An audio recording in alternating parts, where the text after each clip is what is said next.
আজকে রেসিপিতে দেখাবো ফিশ বারবিকিউ। আশা করছি ভালো লাগবে। চলুন শুরু করা যাক। আসসালামু আলাইকুম সবাই। আশা করি সবাই ভালো আছেন। আলহামদুলিল্লাহ, আমরাও ভালো আছি। ফিশ বারবিকিউ করার জন্য প্রথমে আমি মশলাটাকে রেডি করে নিচ্ছি। এখানে আমি যা যা উপকরণ দিয়েছি তা হচ্ছে হলুদ গুঁড়া, মরিচ গুঁড়া, ধনিয়া গুঁড়া, জিরা গুঁড়া, টমেটো পেস্ট, অল্প একটু সয়া সস, একটু সরিষার তেল, লেবুর রস, হালকা একটু চিনি, দই, আর যেটা না দিলেই নয় সেটা হচ্ছে লবণ। সব কিছু দিয়ে আমি একত্রে মিশিয়ে নিব। পেস্ট তৈরি করার পর এবার আমি মাছের গায়ে মাখিয়ে নিব।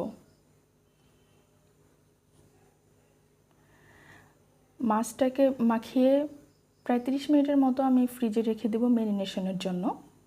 মাছটা যত বেশি ম্যারিনেশন হবে ফ্রাই করার পর তত মজা হবে। আমি মাছটাকে খুব সুন্দর মতো ম্যারিনেশন করে ফ্রিজে রেখে দেব। যতক্ষণে ম্যারিনেশন হচ্ছে ততক্ষণে চলুন জুভির গান শুনে আসি। হ্যাঁ না চলো।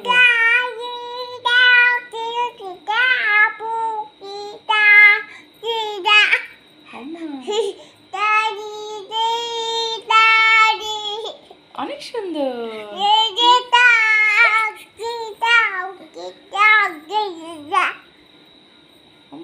আর একটু গাবা।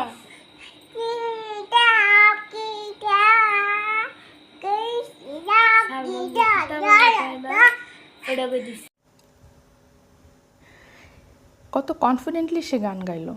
প্লিজ সে মাশাআল্লাহ এভরিওয়ান। যাই হোক, এবার আমরা রান্নায় ফিরে আসি। এবার আমি মাছটাকে ফ্রিজ থেকে বের করে প্যানে দিয়ে দিব ফ্রাই করার জন্য। উপরে আমি আরেকটু মশলা মাখিয়ে নিচ্ছি। এর থেকে বড় প্যান আমাদের বাসায় আর নাই। ছোট আছে বাট বড় নাই। যাই হোক, কষ্ট হলেও এখানেই ফ্রাই করে নিব ইনশাল্লাহ। কিন্তু একটা প্রবলেম হচ্ছিল, উল্টানো যাচ্ছিল না। উল্টিয়ে দিয়ে এবার আমি বাকি যে মশলা ছিল মশলাটা দিয়ে দিচ্ছি আর কি।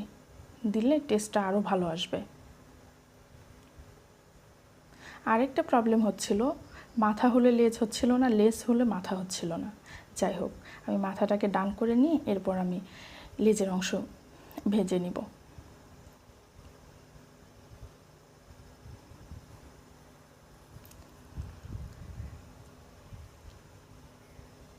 ফিশ বারবিকিউটা মজা হয় একটু লেবু দিয়ে খেতে, বেশি মজা লাগে আমার কাছে।